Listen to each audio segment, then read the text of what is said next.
I failed that episode. From cutting off to asking questions inappropriately, or maybe there was no empathy behind it, or maybe I was stuck in my one way, which sometimes is strong for me, but I don't think God put me in the place that I am to lead with any type of pride or ego. And I don't think he'll be accepting of it at all. I'm just playing, I don't fight, I do pray. I only go the way of Mr. Yahweh. It's not often I sit down with somebody and they say something that makes me think. Well, this was great. I love you guys. Will you give me something to think about? My own damn way. I had a lot of fun on this interview.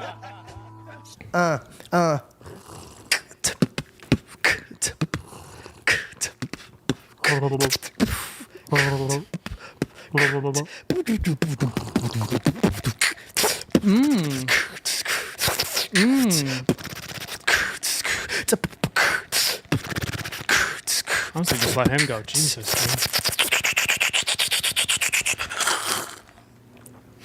Oh my God! Just the way to start a podcast. Like people, first time people are like, "What the hell are they doing?" What's up, guys? Welcome back. I'm excited about this one. Do you realize you say that at the beginning of every podcast? Yeah, I know. I was thinking that. I love it. No, it's great. It's great. It's just so funny. And I just imagine one day I'm like, I'm not excited about this one. Actually, if I wasn't excited about one, it definitely would be this one. Because this one, I gotta, What's going on, dude? Hey, bro. Open up. I gotta talk. I gotta talk. Okay. From here. What's on your heart? I'm using comedy to deflect right now. I don't know if anybody knows me right now, but the devil has been messing with me in private moments, right? Like in my own thoughts.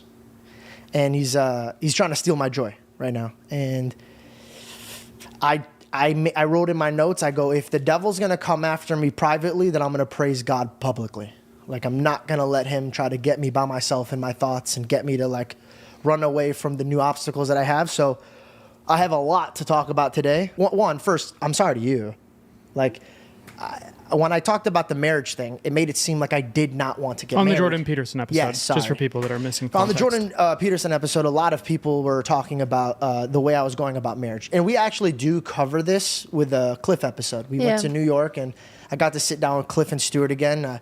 I wanted to, bring my actual problems on a podcast and discuss them. But sometimes I speak so passionately, and because I'm so tunnel vision, it's so weird. I speak too aggressively sometimes, and it looked like I didn't want to get married. But dude, if you knew who I was, you know that I'm a romantic guy. I want to get married. I was just trying to clear a point, and I'm not going to bring this part up right now because we dive so deep into it in the Cliff episode. Mm-hmm. But I just wanted to take the time to say I'm so sorry. Like I hope you like for real, I'm sorry. Like I hope that didn't hurt your feelings, because like that sucks from like a girl's perspective, like watching an audience being like, make an honest woman of her, George, and it's like that's all I tried to do. She knows the truth deep down, but when you see something written over and over again, but it's not even that. It's just like it's my responsibility to make sure that I'm reflecting us properly, and that didn't come off great.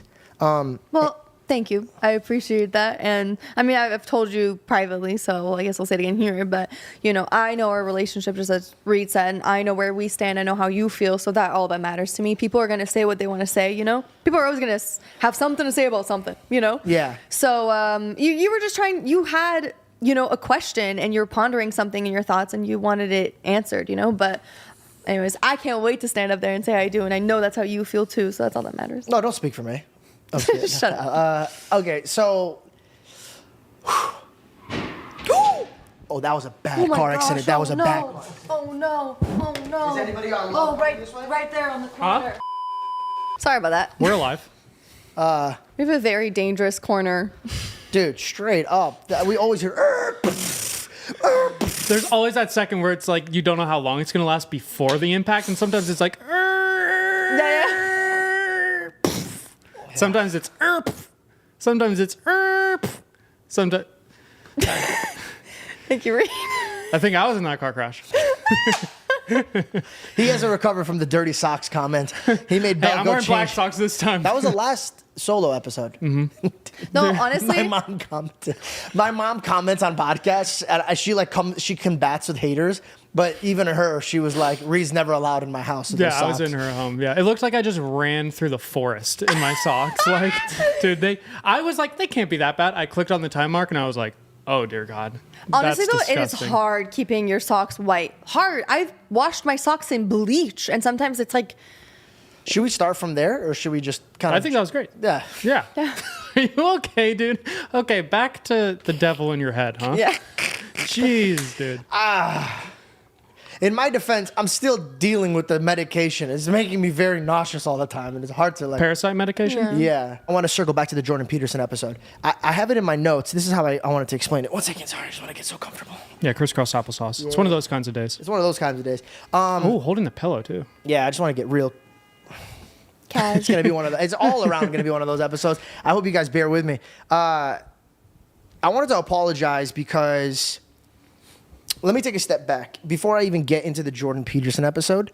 A recent podcast I was talking about. You're gonna go through what you're praying for, and man, am I tasting that right now? Like more than anything. It's no secret that my podcast just started performing at a level that I was dreaming of. Mm-hmm. And that came with a lot real quick. It came with a lot of learning curves real quick. And it's soul crushing to make a mistake or learn in front of an audience, especially one that's dedicating their time to me and just supporting me. So it's hard. So I've been praying about this a lot. And I wanted to know how I would go about talking about the Jordan Peterson episode. Like making an excuse or like own up to things so I just took a day to pray about it. And I think the best way that I could put this is this. I failed that episode. And I know that you guys were fighting me on saying that and you guys don't really feel that way. But I do side with the comments that did say I dropped the ball. And it's because I was with this really wise guy and he said something that stuck with me. He said, only the comments that you know in your heart is true will stick with you. That's why I could see a lot of hater comments and read it and laugh and move on. But those ones stuck with me because I did drop the ball. I did watch myself performing that podcast and was like, that's not a great way to go about it. There was a lot of mistakes that I made, from cutting off to asking questions inappropriately, or maybe there was no empathy behind it, or maybe I was stuck in my one way, which sometimes is strong for me, but I got to learn when to hold that tool and fold that tool. Yeah, there's probably a little adapting that needed to happen. There is. And I just spent a day just kind of reflecting, like, how do I go about this? This is like the first time where I posted a podcast and I didn't get a good feedback, right? Like, it was a blatant, like, hey man, you really dropped the ball. And to be honest, nobody hurts more than me, because like I was very excited about that episide. I read a few comments and I just want to address them because like I feel like if I address them, and by the way, I'm never addressing comments that are hating. I only address the ones that I know are right. So like I have to like critiques kind of.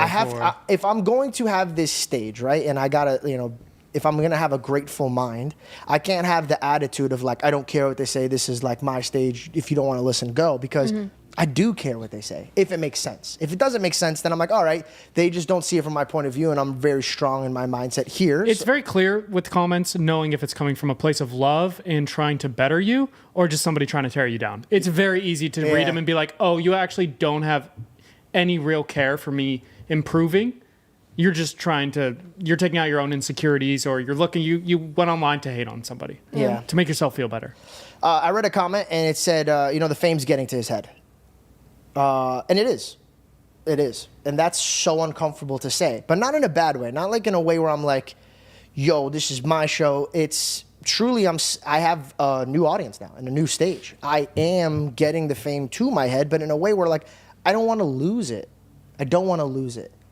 And I'm scared of losing it because it's such a blessing to have a platform and like, brands that want to be a part of it and like all these guests that want to be a part of it. So I started moving being very scared. And I took my fear off the Lord and I took my fear onto the show. And that's why I dropped the ball. So with a whole day of reflecting,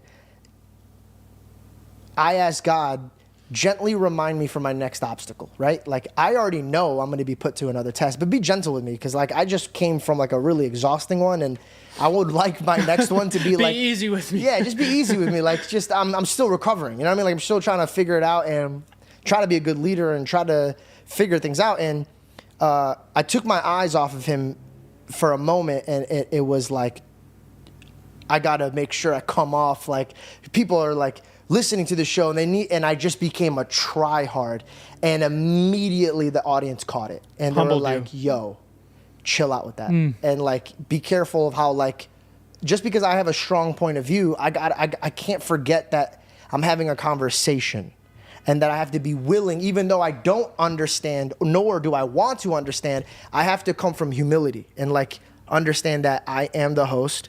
And just because I might want to push back, I got to do it in a better way. And I showed that with the Andrew Tate episode, but I went there fearing God. This time I went in fearing that I'm going to lose, let's just be honest, the fame, the money, the recognition, all the things that I worked so hard to have.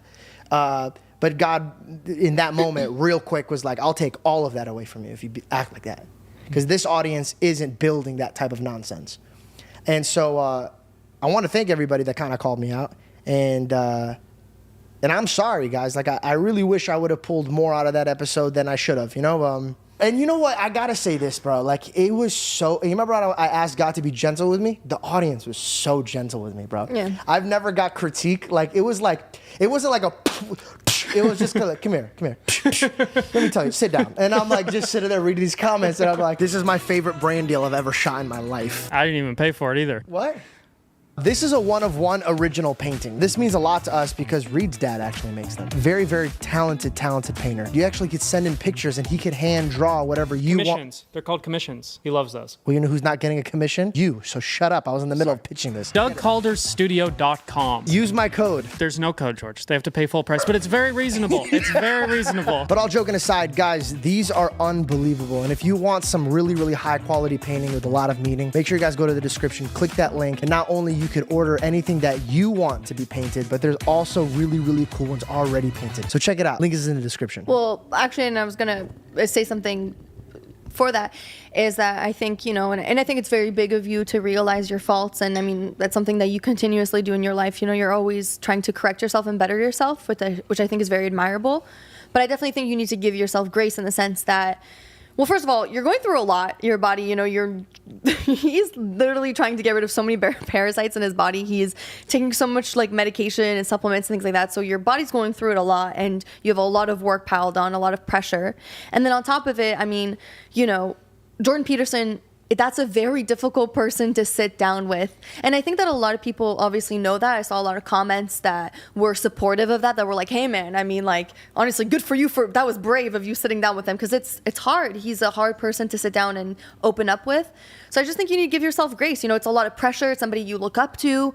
You know, as you said, you want to make sure that the show keeps doing well and keeps going up. And then finding that balance of like, okay, being the interviewer, but then also bringing some of your own self into it, which I think is, for the most part, something that your audience really enjoys, is when you bring a piece of yourself, right, to the person you're interviewing.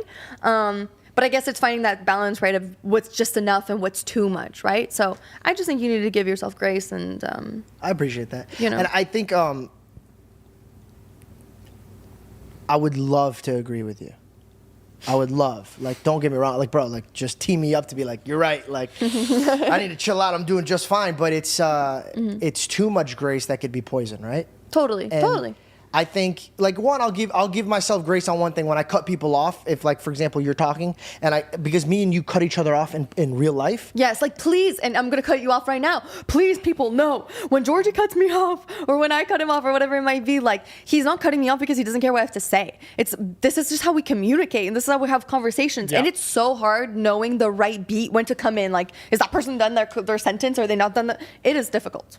Yeah, yes, and that's why, like, that I'll give myself grace, and I'm like, okay, this is just like me. I have to get used to, like, this back and forth. And when I read those comments, I'm like, they're right. I got to get better at that. But sometimes I get so passionate of where the podcast is going that, like, I like double dutch. I jumped in too early, and I ruined the flow. And I agree, I did ruin the flow of a lot of things.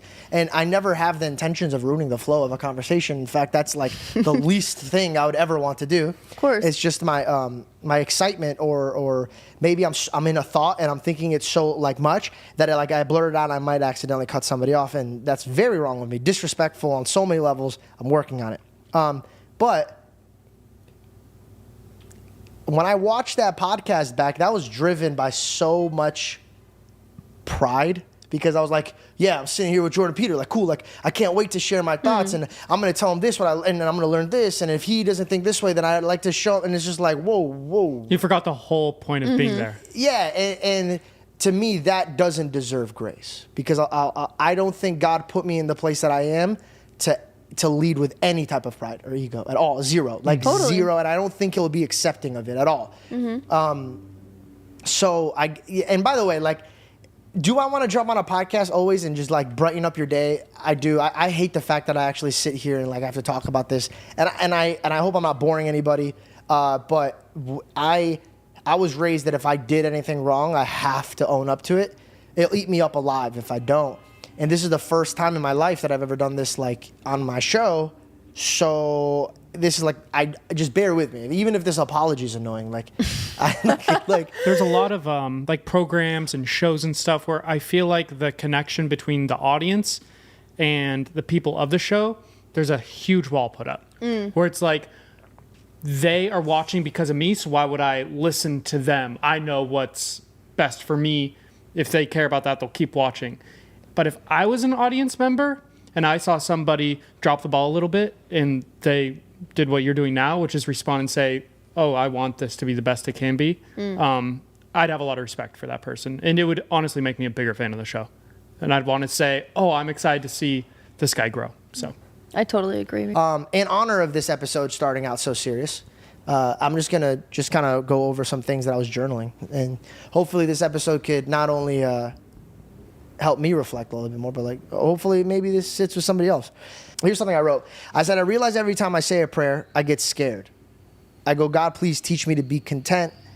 And the first thing that hits my head is, what if he has to remove everything for me to be content? And that immediately made me appreciate everything. You know what I'm saying? Like, yeah. So think about this. I asked God, help me be content. The first thought that I got was, what if he has to remove everything in the process of doing that? And then all of a sudden I started really appreciating everything I have, like a little bit more than I should have, right? I found that really funny. Yeah. And then I realized like that negative thought is not from God. You know what I mean? Like God's not going to be coming in. He's not a parent that's going to be like, you want me to remove all this stuff from you? No, because he has plans to prosper me and protect me. And he has great plans for me. But that one first thought that I got was, what if he has to remove everything that you love for you to learn to be content? I prayed on that for a bit, right? And these are the two things that I thought. One, first and foremost, if my eyes are really set on God, my prayer is, make me a man that could willingly throw everything away from you. Because if I need to throw everything away, my first fear thought should not be, what if I lose my show? Or what if I lose my fiance? Sorry. And what if I lose my, like these are the dark thoughts, and the thought should be first, no. If those have to go for my God, then let me throw them first. Let me be the first one to get rid of them. Not, I don't want to. That was my first thought. So I prayed for better faith. And then the second thought was, I'm sitting there and I'm praying, and the devil interfered with my meditation with God. But I was confused there, and I go, why would God let the devil come in? This is our conversation. He has the power to be like, you're not talking right now. Zip it. But he let the devil get into my head. And then I thought to myself, man, like, I always understood why the devil roamed around. A lot of new Christians would be like, well, I don't get it. Why would you let the devil run around if you're all seeing, you're all powerful? Why would you let that happen? And so he could know if you're going to choose him. Are you going to choose him or everything the devil is going to promise you, which is full of lies? That was one. But then I thought, man, there's so much more. It's so much more deeper than that, man. You know how stuff are forged in the fire? Yeah. It's malleable. What if I told you that was what the devil is when God uses him? He lets him interfere with your life.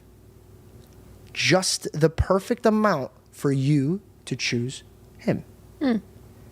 When I sat there, I could have been like, whoa, I'm not going to pray for that because I don't want to get rid of everything. I'm really content right now where I'm going to have what I don't want. No. Because if you really thought that, then you should be willing to throw it all away for God.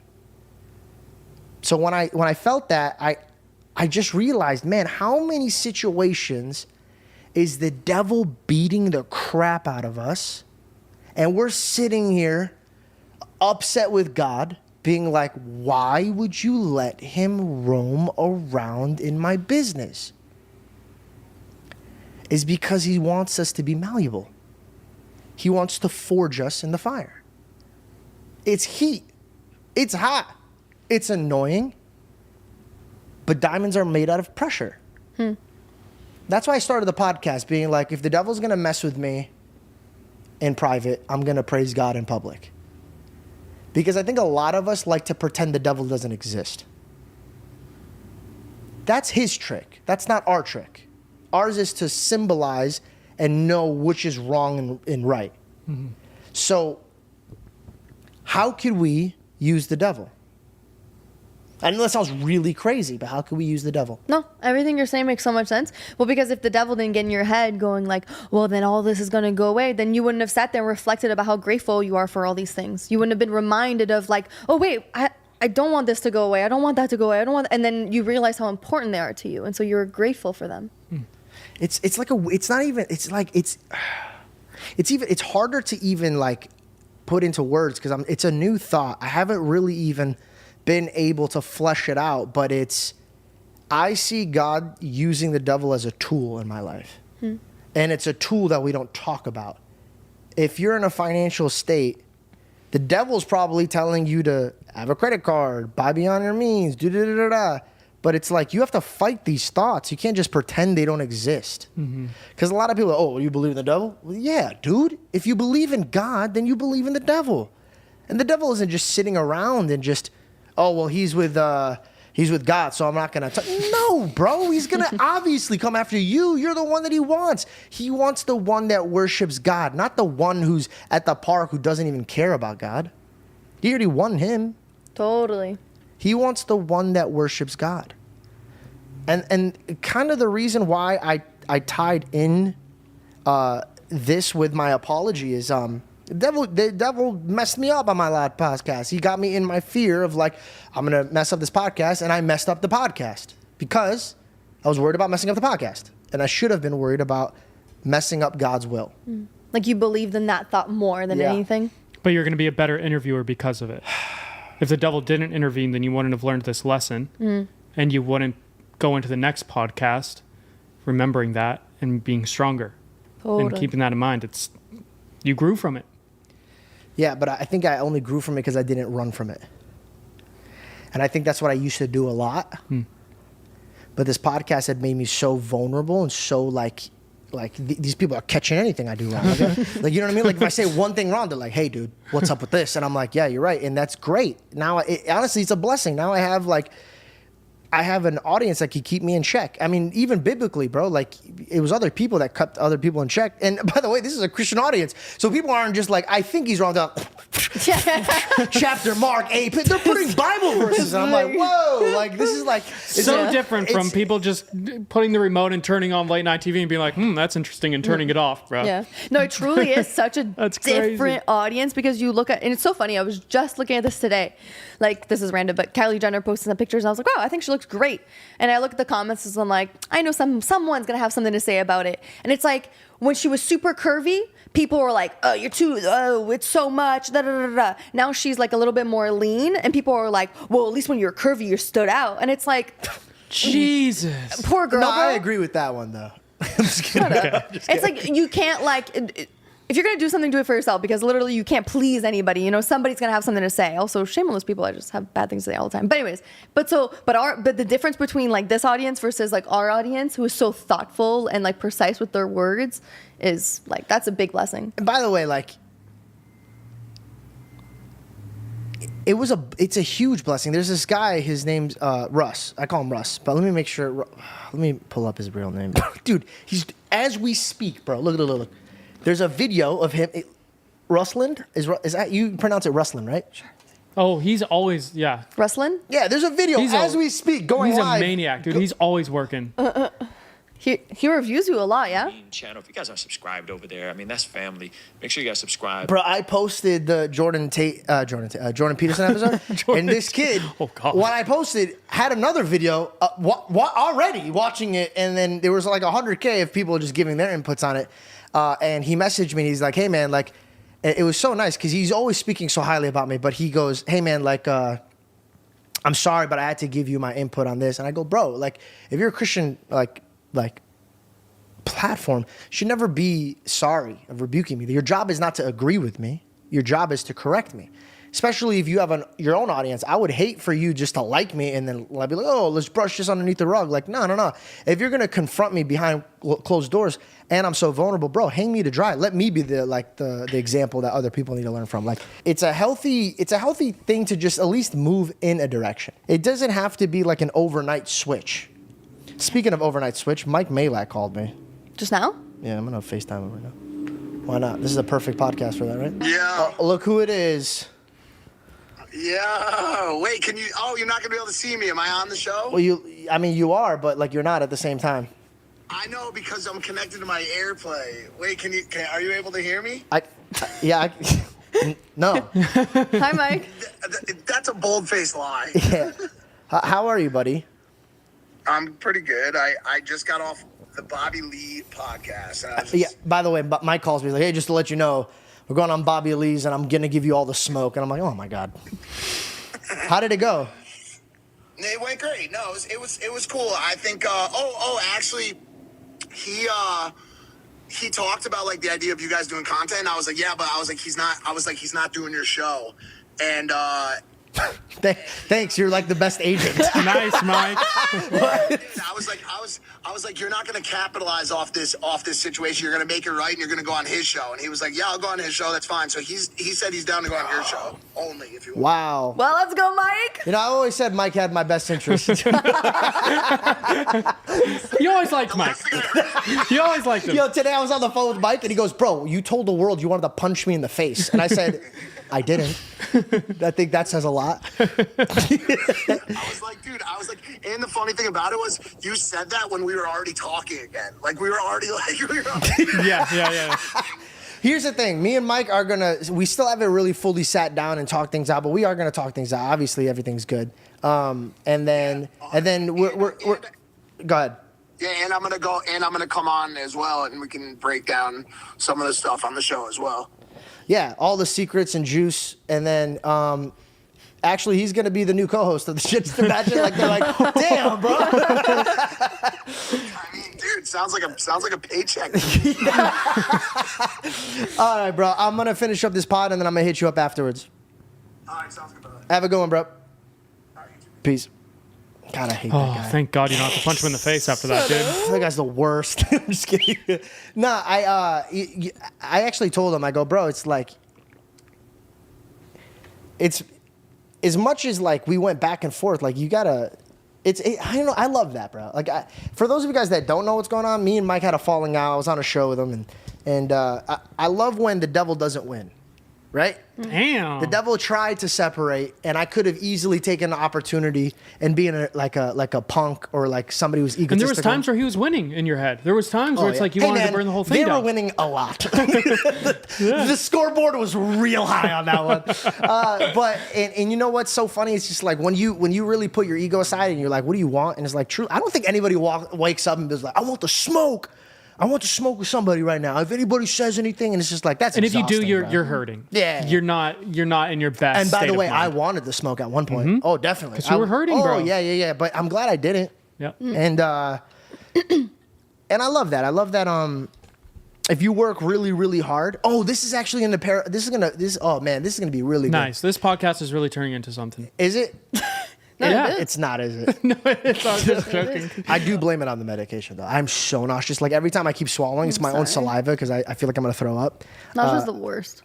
And This can be a short one. yeah, it has to be. It has to be. I don't know if I got it in me today. But this relationship between me and Mike, I'll even give this as an example.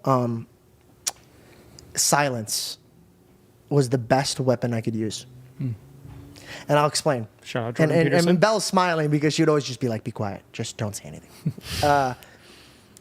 But right now, I use that to kind of overcome that challenge in my life. Silence, just be quiet and just watch. But recently, after, ironically, the Jordan Peterson episode, when he was like, no, you could really just look at somebody and watch them and be quiet. Really watch them and be quiet. That stuck with me. That was such good Yeah. advice. That was such good advice. Your dad also has given me that advice, by the way. And that's, I was just about to say. And I talked to him today, and he gave me that advice again. My dad is the king at that. My dad is the king at that. He's so quiet.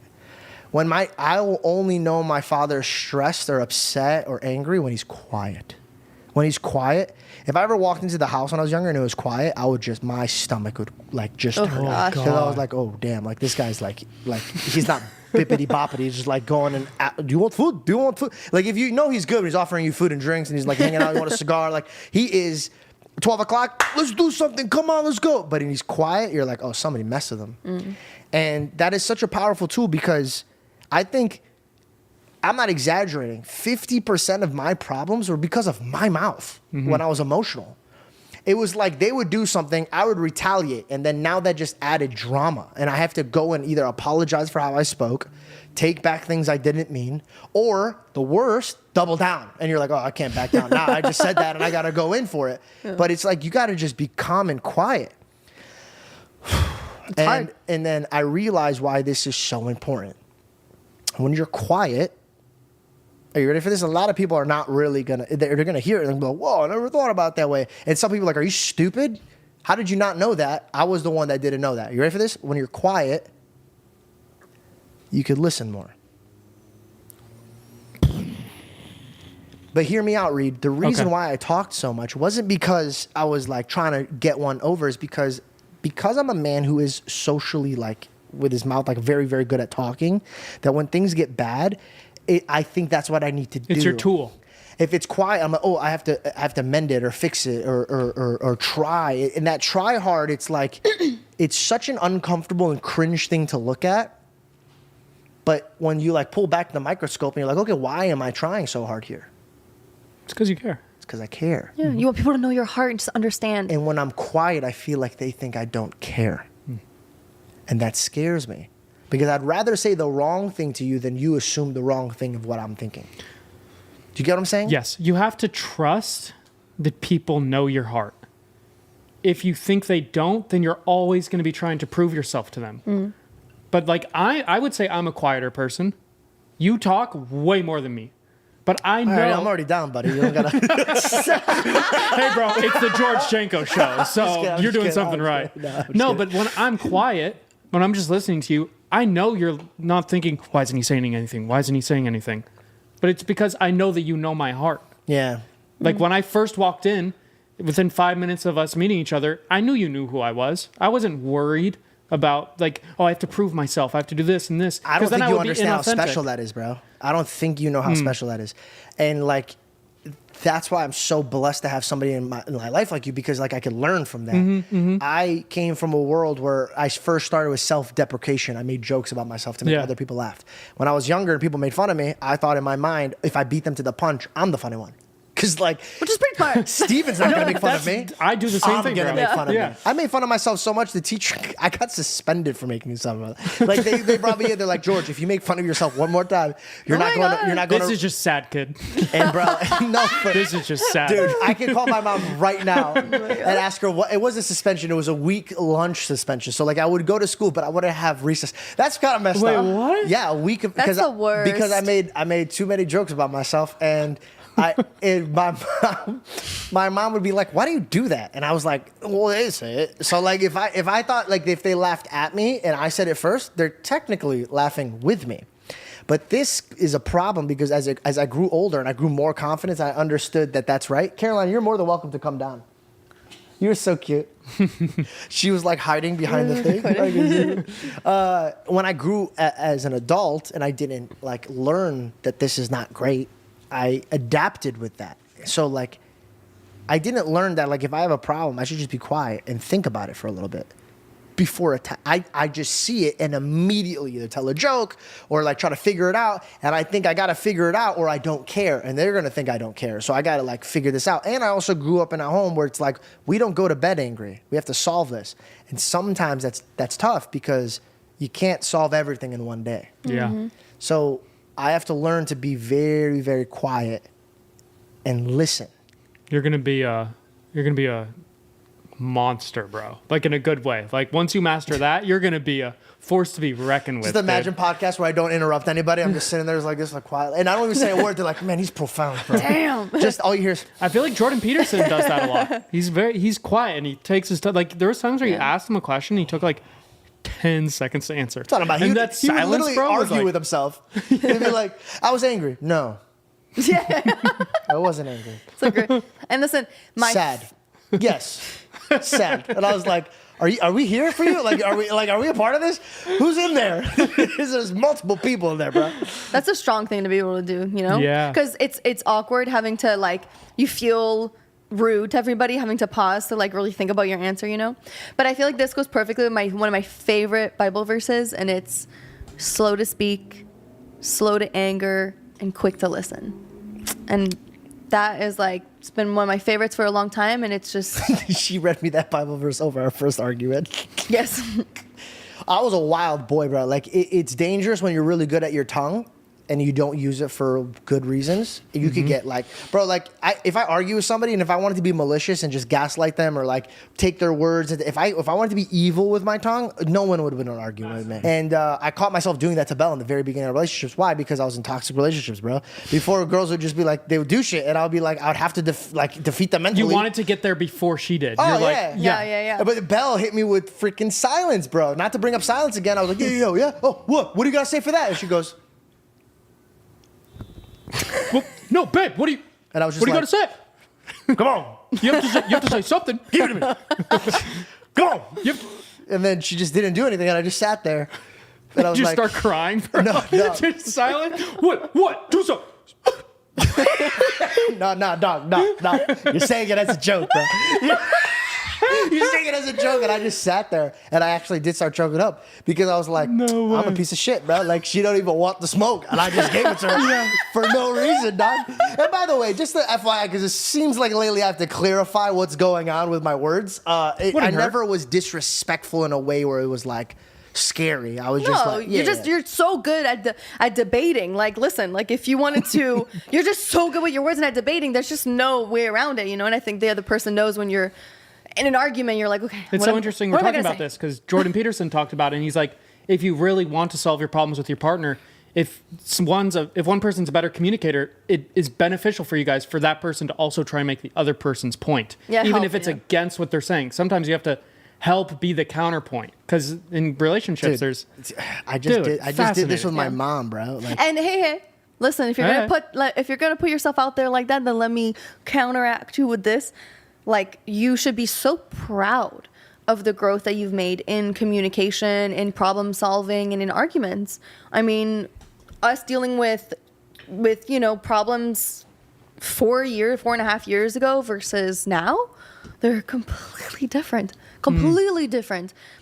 Like, so thank you, Jesus. And also thank you for being so reflective and in your growth and as a person. You're a man. well said. Thank you. Sorry, I got caught off. Like, I know this sounds disrespectful, but I got caught off because I just got an email thinking that we might be getting this guest. Don't say it out loud. Right when you were saying that, that's why I was like blanking out for a second. Wait, who? Oh shit! I Yeah. thought that wasn't possible. Yeah, me too. Yeah, me too. It's literally the subject line, bro. Yeah, bro, where are Oh you? my God, I'm so sorry. We had a conversation. Bro, I was like, who's Emily? Like, that's not the name. It was a different name. And so I'm like, It's the other one. there's no first and last. Okay, wow. That's good. Yeah. That's So nice. you were like giving me like such a heartwarming compliment, and I went to go call my mom, and I saw that, and sorry. But the reason I was gonna call my mom, thank you for the compliment, by the way. You're welcome. The reason I was gonna call my mom was because today we were going back and forth, man. Me and her, dude. Like, I love my mom because she's just so wise, and even though sometimes I like I have the George Janko show where I have clips, they do very well, and people come up to me like, bro, you're like the way you talk and blah blah blah. But I get that from my mom, so sometimes I combat with her, and it's just like it's impossible. Like, this woman is just like. Like, she pieces you up, you mean? Oh, bro, Or- like if this was a sparring session, like I'm like, This actually ties in perfectly to what you were talking about going into what we were just speaking of. If you're feeling all these things and you need a little peace, I randomly came across, like, it was a pastor. It was on YouTube, and they posted the ministry from that Sunday that they put at the church, and I just happened to watch it. It was just a random one. I actually don't know his name either. I'm so sorry. But he gave 4 keys to peace, and I thought that they were so beautiful. And that is to restore relationships, right? If you're able to make peace, if you're able to have a conversation with somebody, restore that relationship. Rejoice in the Lord, right? When you're in gratitude, when you're grateful, when you see what's around you and you put him first, you're in peace, you're in happiness.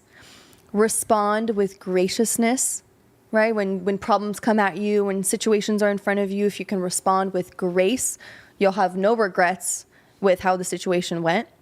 And lastly, rely on God. Whenever anything comes your way, rely on God. And these seem like really simple things, they seem like pretty okay, that seems pretty obvious.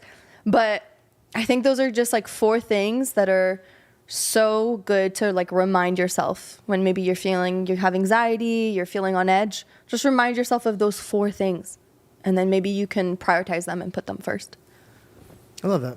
Yeah. I think that's one of the strengths of the podcast is reminders. People listen to this podcast once a week.